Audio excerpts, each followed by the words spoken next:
Esta não é uma defesa da humanidade do feto. É um argumento de que, se os fetos são seres humanos, não devem ser abortados. Existem alguns abortistas que acreditam que os fetos são seres humanos, mas estes médicos fazem abortos regularmente de qualquer maneira, porque eles acreditam que tirar a vida humana inocente, apesar de trágico, é justificável, tendo em consideração as circunstâncias difíceis enfrentadas por mãe e filho. Alguns destes médicos querem ser cristãos e bíblicos e não veem a sua prática como errada. 1. Deus ordenou: não matarás. Êxodo 20, versículo 13. Estou ciente de que alguns assassinatos são endossados na Bíblia. A palavra para matar em Êxodo 20, versículo 13, é o hebraico ha'as. Ela é usada 43 vezes no Antigo Testamento em hebraico. Sempre significa matança pessoal violenta, que na verdade é assassínio ou é acusado de assassínio. Nunca é usada para matar na guerra ou com uma possível exceção. Números 35, versículo 27. Matar em execução judicial, tanto que há uma diferença clara entre o colocar à morte legal e o assassinato ilegal. Por exemplo, Números 35, versículo 19 diz: o assassino certamente será morto. A palavra assassino vem de ha'as, que é proibido nos 10 mandamentos. A palavra pôr à morte é uma palavra geral que pode descrever as execuções legais. Quando a Bíblia fala do matar que é justificável, geralmente tem em mente a partilha por Deus de alguns dos seus direitos com a autoridade civil. Quando o Estado age na sua qualidade de preservador, ordenado por Deus da justiça e paz, ele tem o direito de trazer a espada, como Romanos 13, versículos 1 ao 7 ensina. Este direito do Estado é sempre exercido para punir o mal, não para atacar os inocentes. Romanos 13, versículo 4. Portanto, não matarás é uma denúncia clara e retumbante da matança de crianças inocentes ainda por nascer. 2. A destruição da vida humana, seja ela embrionária, fetal ou viável, é uma agressão à obra singular de Deus de formar as pessoas.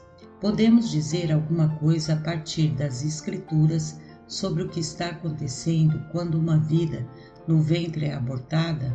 Considere 2 textos. Salmo 139, versículo 13, diz: tu possuíste os meus rins, cobriste-me no ventre de minha mãe. O mínimo que podemos extrair deste texto é que a formação da vida de uma pessoa no ventre é obra de Deus. Deus é o tu neste versículo. Além disso, podemos dizer que a formação de vida no ventre não é um mero processo mecânico, mas é algo sobre a analogia da tecelagem ou tricô. Cobriste-me no ventre de minha mãe. A vida do nasciturno é a tessitura de Deus, e o que ele está tecendo é um ser humano, à sua imagem, ao contrário de qualquer outra criatura no universo. O outro, menos conhecido, o texto que está no livro de Jó. Jó está protestando que ele não rejeitara a causa de qualquer dos seus servos, embora naquela cultura muitas pessoas pensassem que os servos não eram pessoas, somente propriedades. A coisa a observar aqui é como Jó argumenta. Jó 31, versículos 13 ao 15 diz: se desprezei o direito do meu servo ou da minha serva quando eles contendiam comigo, então que faria eu quando Deus se levantasse? E, inquirindo a causa, que lhe responderia: aquele que me formou no ventre não fez também a ele? Ou não nos formou Do mesmo modo, na madre, o versículo 15 dá a razão pela qual Jó seria culpado se ele tratasse seu servo como menos do que uma igualdade humana. A questão não é realmente que uma pessoa possa ter nascido livre e a outra nascido na escravidão. A questão remonta antes do nascimento, quando Jó e seus servos estavam sendo formados no ventre. A pessoa-chave no trabalho era Deus. Essa é a premissa do argumento de Jó. Então, ambos, Salmos 139 e Jó 31, destacam a Deus como o principal trabalhador, nutridor, formador, tecelão, criador, no processo de gestação. Por que isso é importante? É importante porque Deus é o único que pode criar a personalidade. Mães e pais podem contribuir com um óvulo impessoal e um pouco de esperma impessoal, mas apenas Deus cria a personalidade independente. Então, quando a Escritura enfatiza que Deus é o cuidador e o formador no ventre, deve-se destacar que o que está acontecendo no ventre é obra exclusiva de Deus, a saber, a formação de uma pessoa. Do ponto de vista bíblico, a gestação é obra única de Deus, isto é, a criação de uma pessoa. Podemos argumentar, eu digo, interminavelmente sobre o que seja personalidade total, mas isso podemos dizer. Eu acho, com grande confiança, o que está acontecendo no ventre é um trabalho único de Deus de formar uma pessoa, e somente Deus sabe quão profunda e misteriosamente a criação de uma personalidade é tecida durante a confecção de um corpo. Por isso, é arbitrário e injustificado presumir que, em qualquer ponto do tecer dessa pessoa, sua destruição não é uma agressão às prerrogativas de Deus, o Criador. Para colocá-lo de forma positiva, a destruição da vida humana concebida, seja ela embrionária, fetal ou viável, é uma agressão ao trabalho único de Deus de formar as pessoas. O aborto é uma agressão a Deus e não apenas ao homem. Deus está trabalhando no ventre desde o momento da concepção. Este é o testemunho claro do Salmo 139, versículo 13 e de Jó 31, versículo 15. 3. Abortar seres humanos ainda não nascidos cai sob a repetida proibição bíblica contra o derramamento de sangue inocente. A expressão sangue inocente aparece cerca de 20 vezes na Bíblia. O contexto é sempre o de condenar aqueles que derramaram este sangue ou alertar as pessoas a não derramarem. Sangue inocente inclui o sangue das crianças. Salmos 106, versículo 38. Jeremias coloca-o em um contexto com os refugiados e as viúvas e órfãos. Assim diz o Senhor, faça justiça e retidão, e livra das mãos do opressor aquele que foi roubado, e não aflija nem pratique violência contra ao estrangeiro, o órfão e a viúva, nem derrames sangue inocente neste lugar.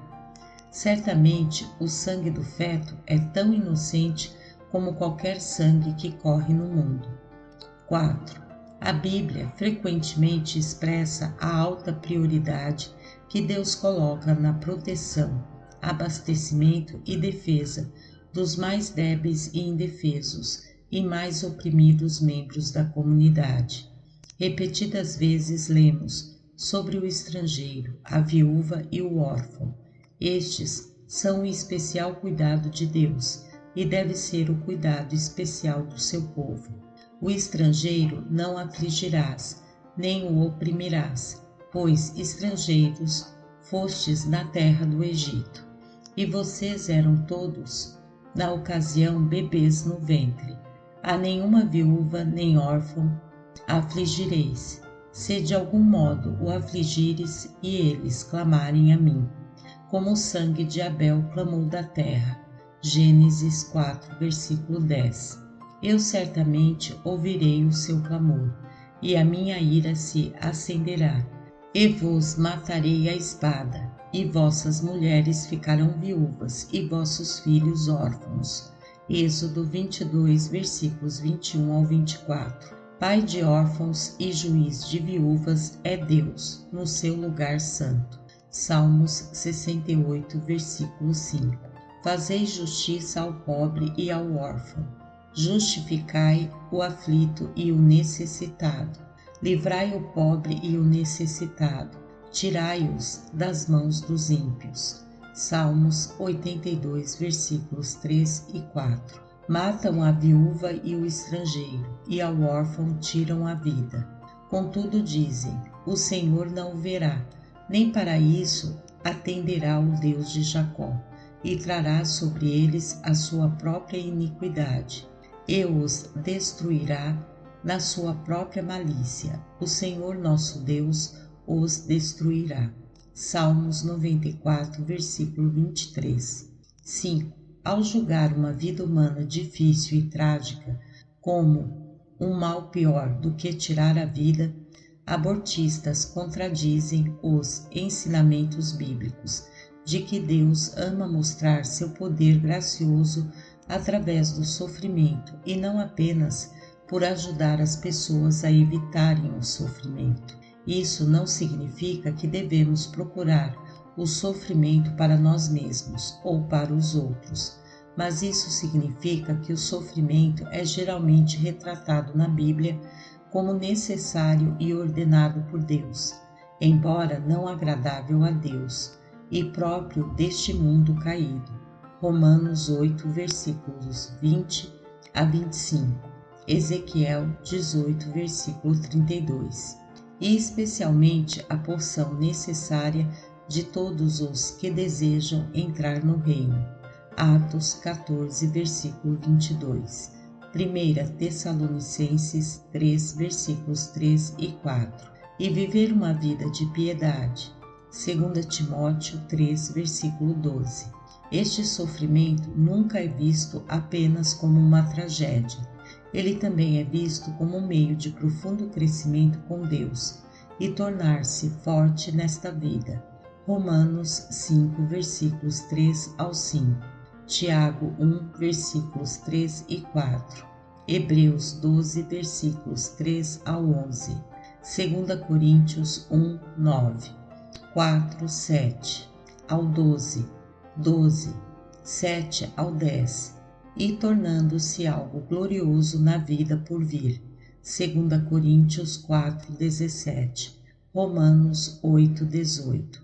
Quando abortistas argumentam que tirar a vida é menos mal do que as dificuldades que acompanharão a vida, eles estão se tornando mais sábios do que Deus, que nos ensina que sua graça é capaz de atos maravilhosos de amor através do sofrimento daqueles que vivem. 6. É um pecado de presunção justificar o aborto, tirando conforto do fato de que todas estas crianças irão para o céu ou terão uma vida completa na ressurreição. Esta é uma maravilhosa esperança, quando o coração é quebrantado com penitência e busca o perdão, mas é má para justificar a matança pelo resultado feliz da eternidade para o assassinado. Esta mesma justificativa poderia ser usada para justificar a matança de crianças de 1 ano ou qualquer crente destinado ao céu por esse motivo. A Bíblia faz a pergunta: havemos de pecar que abunde a graça? Romanos 6, versículo 1. E vamos fazer o mal que venha o bem? Romanos 3, versículo 8. Em ambos os casos, a resposta é um sonoro não. É presunção pôr-se no lugar de Deus e tentar fazer as atribuições para o céu ou para o inferno. Nosso dever é obedecer a Deus, não brincar de Deus. 7. A Bíblia nos ordena a resgatar nosso próximo que está sendo injustamente levado à morte. Se tu deixares de livrar os que estão sendo levados para a morte e aos que estão sendo levados para a matança, se disseres, eis que não o sabemos, porventura não o considerará aquele que pondera os corações? Não saberá aquele que atenta para a tua alma? Não dará ele ao bom conforme a sua obra? Provérbios 24, versículos 11 e 12. Não há nenhuma razão científica, médica, social, moral ou religiosa significativa para colocar a criança em uma classe onde este texto não se aplica a ela. É desobediência a este texto abortar uma criança por nascer. 8. Abortar nasciturnos cai sob a repreensão daqueles que desprezam as crianças como sendo inconvenientes e indignas da atenção do Salvador Jesus. E traziam-lhe também meninos, para que ele lhes tocasse. E os discípulos, vendo isto, repreendiam-nos. Mas Jesus, chamando-os para si, disse: Deixa vir a mim os meninos, e não os impeçais, porque dos tais é o reino de Deus. Lucas 18, versículos 15 e 16.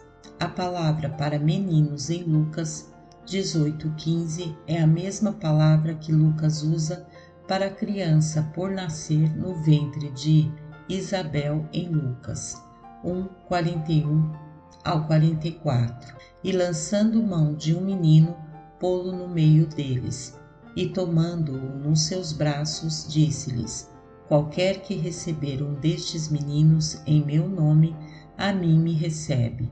E qualquer que a mim me receber, recebe não a mim, mas ao que me enviou. Marcos 9, versículos 36 e 37. 9. É o direito de Deus, o Criador, de dar e tirar a vida humana. Não é nosso direito pessoal fazer esta escolha.